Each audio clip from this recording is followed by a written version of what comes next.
Live from Radio Row in Houston, it's Levack and Guys on 104.5 The Team. We are live on Radio Row. Thanks to our friends at Bud Light. We're here, and now we lucked out. Danny Kanell's walking by, and we grabbed you now. I tried to get Charlie Batch to come back and be the quarterback for the Jets. He said no. He's happy with the Puppy Bowl. Yeah. I know you, Russillo and Kanell, but come on. Russillo can hold it down for a couple months. Hey, I'm always trying to relive my glory days. There weren't that many. There was probably like 2 glory days that I had when I was on the Giants. I'd be all for it, man. Sign me up. Let's go. Some of the guys they have trying out, some of the rumors you're hearing about who's going to play. That's a great question. I don't know what's going on with the Jets quarterback situation. I mean, you look at what's happened, the way it's played out. It's been a disaster, and if you don't have a quarterback, you don't have a chance. It just doesn't happen. Last year you had the Broncos, and you had Peyton Manning, who had an awful year statistically, but it was still Peyton Manning. But he's got that brain. Yes, right. Yeah, exactly. But you have to have somebody who can make the throws for you, and it's just been a revolving door at the position, and you see it going. Are they going to go in a new direction and draft somebody? Are they going to go free agent and bring Tony Romo in at 37 years old? That's not a great fit either.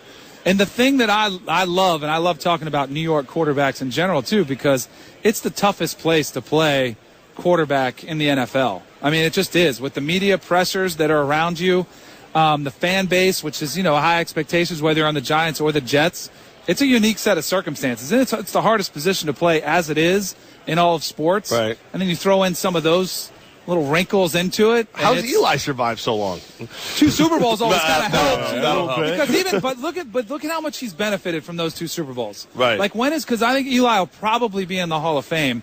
I don't want to sound like I'm an Eli hater because he's had a fantastic career. Right. But when has there ever been a season where you've said in any single season, Eli Manning's a top 5 quarterback? Never. I don't think you ever have. Even in his Super Bowl years. Well, I drink a lot. Look around. So, yes, I say a lot of things. Maybe right after that, right after the throw, when he's making these a great throw to somebody on the sideline, you're like, oh, okay, this is it. But never, you've never been there. But he's been consistent, and some of his consistency has been his inconsistency with interceptions. He throws a lot of interceptions, but I would rather have a guy who's willing to take those risks, and you have to dial him back, than a guy like Alex Smith for Kansas City, who you're like, man, just take a shot every once in a while. It's much easier to kind of get that hot hand where a guy's slinging it all over, and you can say, all right, we'll take an interception, but when he gets hot, we can't be stopped. And that's kind of what you've had with Eli, because he's had his years where he's thrown it to the other team quite a bit, but then he's had those runs where he's been on his 2 Super Bowl runs where he's been as great as there is. We got Danny Kanell with us, and we're talking some quarterbacks. Let's talk about the 2 they're going to play on Sunday. Which one should be the MVP? Oh, of the season? Yeah. You could tell us Derek Carr there if you want. Yeah. He's a Raider fan, too. I was all in on Derek Carr. Right. I was all in on him. I actually covered Derek Carr in college when he was at Fresno State. Loved his maturity. He came in, he's married, he's got a kid. You're like, all right, this kid gets it. He was going to be a pro. This season, I would go with Matt Ryan. It has nothing to do. It's a statistical award, right? He's put up these numbers which are astronomical. Brady's gotten so many, I think that hurts him. The fact that he's got so many accolades, he's got the Super Bowls already. I think Matt Ryan will get it. If Brady had the 4 games, would he be able to match those numbers? I don't even know if he would get there. And what he does is incredible. I think it's Matt Ryan's year. I think you have to hand it to him. And I mean, you look at a lot of people, I'm sure, that are listening that might say, well, what about Brady? He's done it with different guys. Matt Ryan throws the ball to Julio Jones a lot. Right. But look at some of the statistics. When teams have tried to eliminate Julio Jones, they still put up 35 points a game. And they just find another way. I mean, touchdowns to 13 different players. So he's not just going to one guy. It's not like he has lived on, and kind of the way that Matthew Stafford was doing it with Megatron, with Calvin Johnson in Detroit, where he would get locked in. Matt Ryan's spreading the football around. He's got a lot of weapons to do it with. Let's talk more about the Danny Kanell glory years. All right. Today is no. Wait, slow down. It was glory day. Yes. Glory day. You said glory years. Well, I was going to say glory. We throw in college too. Right. Okay. All right. Yeah, Then we're doing glory. better. Maybe your senior year in high school, getting recruited and all that, because it is National Signing Day. Yeah. We were trying to pitch Levack back at our local team, Albany. Like, he's got eligibility left, so Yeah. he wanted to do the whole thing. Yeah. My eligibilities ran out at the Division III level, so I didn't get any of that nonsense. What was National Signing Day like for you as a recruit? Trust me, I was not, thankfully, because ESPN is to blame for this, a lot of this, because we air it on national television. Right. We have for 10 or 15 years. In 11 hours, by the way. if you didn't 11 know. hours from start to finish. And once you get a little taste of that, and you start seeing one guy do a thing where he, puts hats on the table, and everybody's kind of talking about it. The next guy's like, oh, I have an idea. I'm going to outdo that guy. Right. And then it gets to the point like today where you have a guy who takes off his jacket, and you're thinking, oh, he's going to the University of Florida. He's got his jersey on there. And then, no, he takes that off. And you see, oh, he's going to Florida State. And everybody's like, all right. And then he takes that off. Right. And finally you see that he's going to USC. But I And kept we're all- waiting. I'm like, I thought he was going to keep going. I was with you. 'Cause Right. even though he had the hat on, I thought there was going to be one more troll job to USC. And like he was going to switch to UCLA at the last second. But yeah, it's out of control where guys are now. Just make sure you're not in jail like the kid from Michigan or the kid from Orlando that was supposed to commit to Michigan State. Did you guys read about this kid? No, I didn't see it. So he actually, signing day today, he's a Michigan State.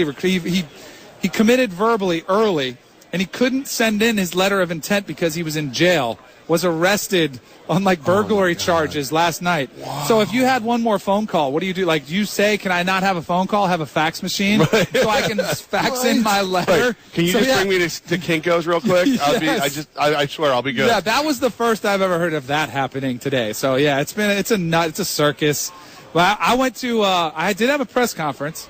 Actually, Henry Crockett, who was a linebacker at Florida State, played at a high school in South Florida right down the road from me. We set up something at the Olive Garden in the back room. Nothing wrong with the OG, baby. Exactly. Free All you can eat, all you can eat pasta and salad. Are you kidding me? So we did a little press conference. There were probably 3 beat writers from the Miami Herald, Sun Sentinel, and the Tallahassee Democrat.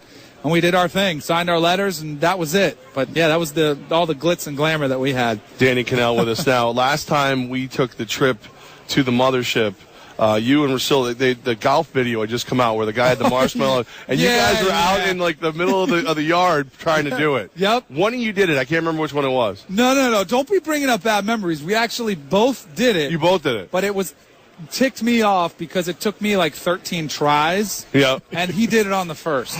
So I was really upset he learned by about watching you. That's very astute observation. Right. See, I know what I'm Glad you doing. noticed that because that's exactly what I was thinking when he did it too. Because I take pride in being the professional athlete around the show. Right. I should be able to be the expert on all things that require hand-eye coordination.